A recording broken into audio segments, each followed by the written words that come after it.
Hey guys, it's Dave with My Freedom Smokes. Today I'm here to talk to you about a sample we received in from Limitless. Limitless and Plyrock actually is a redemption kit. It's a single 18650 80 watt device. Comes with a Limitless reactor tank. We actually did a video on that a while back. I expressed some concerns with the airflow is really hard to adjust, especially when it's on your device. Or actually when it's on your device. It's not so bad when it's off the device, but it's really hard to get to. And the fact that these metal shrouds here to protect the glass actually have a sharp feel to it. It's not so bad on this black one, but the stainless one I did in the original video is really sharp and almost felt like you're running your finger across the edge of like a cheese grater or something, and felt if you were to slip you'd probably cut your finger. For the redemption mod itself, like I said, it's single 18650. You got a nice large fire button and your adjustment buttons. Your negatives actually down here at the bottom and your positives here at the top. Immediately when I started playing with it, I didn't realize that. I go to try to adjust, I'm hitting the right side of this negative button thinking maybe it's a rocker. I'm starting to see my wattage is actually going down, and I realize they have them separated on the opposite ends of the mod. It's kind of got a cool look, but it's also kind of weird to get adjusted to that because most of them, the buttons are always kind of right there next to each other. The screen's pretty basic on here. It's two circles. One of them has your wattage, the other one has your resistance, and then battery life. And the battery life's done by percentage that goes up and down by 5%. Now that's not been very accurate for me, or it's either draining my batteries really fast, because I know at one point it's like 85%. Take a vape, set it down, and immediately drops to 80. I've even seen it drop 10% on just after a vape. So I'm not sure what's going on with that. I wouldn't say it's the most accurate battery life for a or a battery indicator rather. The battery door is just a little thing here. It's got a little magnet at the top and a little tab here at the bottom. It's a plastic battery door. You gotta make sure you get that tab in there and clicks back in.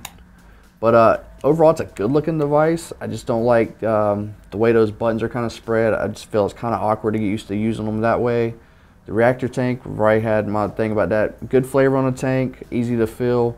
Don't like that airflow being so hard to get a hold of. I mean, you try to get a hold of it and you're turning the tank loose, and you just really kind of got to try to get in there, and it's just too much work for what it should be to adjust your airflow.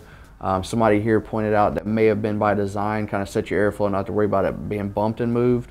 But I think the airflow itself should be a lot easier to change on the fly without having to take your tank off each time. And the device itself, I mean, it works well, but that battery life indicator kind of gets to me.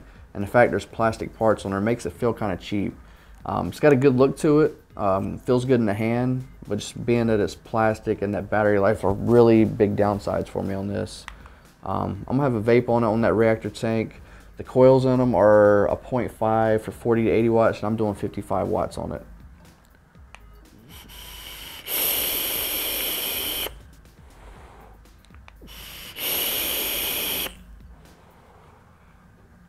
And like I said, I do like the reactor tank for the flavor it gives you.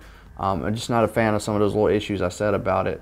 And the mod itself vapes well. It's just a couple little things I wish they would kind of maybe change up on it or something. Maybe do a version 2 where I'd see maybe a more traditional bar for the battery, and definitely not do the percentage. I mean, I think it was what, 60, 65 when I started, showing 50% battery life, and you guys maybe see me take 2 vapes off of it. So something's definitely going on with that battery on this thing. But that's about it for the redemption kit. It's kind of ironic, you know, Limitless has got some good products, and then the only one I really have something bad about is called Redemption. So that's kind of got me scratching my head in my book. But I would like to see them maybe redo the redemption, have a redemption on the redemption, if you will. But yeah, other than that, that's about all I got to say. If you have any questions about a redemption from Limitless, please leave them in the comments below. As always, I'm Dave with My Freedom Smokes, and thanks for vaping.